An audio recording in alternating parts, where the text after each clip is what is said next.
वादे और दावे तो करते हैं सब, मगर हम करते हैं सच्ची बात। ये फैसला आपने करना है कि आपने वोट किसको डालना है। हर बार की तरह इस इलेक्शन में भी हम हैं सबसे आगे। पाकिस्तान के 5 पोलिंग स्टेशंस के नताइज हमने आप तक पहुंचाए हैं। सबसे पहले पाकिस्तान के साबिक वजीर आजम इलेक्शन 2013 में हार चुके हैं, पहुंचा रहे हैं आप तक इलेक्शन का नतीजा सबसे पहले। टीम ARY का है अज़्म, पहुंचाएंगे आप तक पोलिंग रिजल्ट सबसे पहले।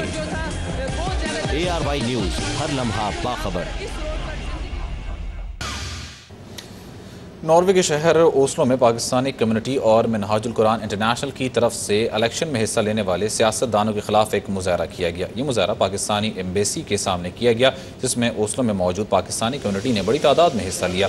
औरतों और बच्चों की भी नुमाया तादाद मौजूद थी। मुजाहिरीन ने हाथ में वोट फोन्स के पोस्टर्स उठा रखे थे। इसके अलावा मुजाहिरीन में शरीक लोगों का कहना था कि आर्टिकल 62 और 63 की ऐसी धज्जियाँ उड़ाई जा रही हैं। मुल्क के हालात बेहतर बनाने के लिए इंतज़ामिया ने पाकिस्तानी एम्बेसी को एक याददाश्त देने की कोशिश की, लेकिन वो कामयाब ना हो सके। इस याददाश्त को एम्बेसी के लेटर बॉक्स में डाल दिया गया। हमने जो आज इधर प्रोटेस्ट किया है, आई होप कि जितने भी पाकिस्तानी लोग जो घर में बैठे हैं वो घर से निकले और एहतजाज करें कि ऐसा निज़ाम लाया जाए जिसमें टैक्स चोर, बिजली चोर और फेक डिग्री होल्डर्स ना आए, बल्कि ऑनेस्ट पीपल जो 62 और 63 के तहत आते हैं उनको लाया जाए। वहाँ पर भी इसी किस्म की जमहूरियत लोगों को दी जाए जिस तरह की जमहूरियत हम यूरोप में मुकीम पाकिस्तानी लोग। मज़ीद खबरें बुलेटिन में शामिल करेंगे एक वक्फे के बाद।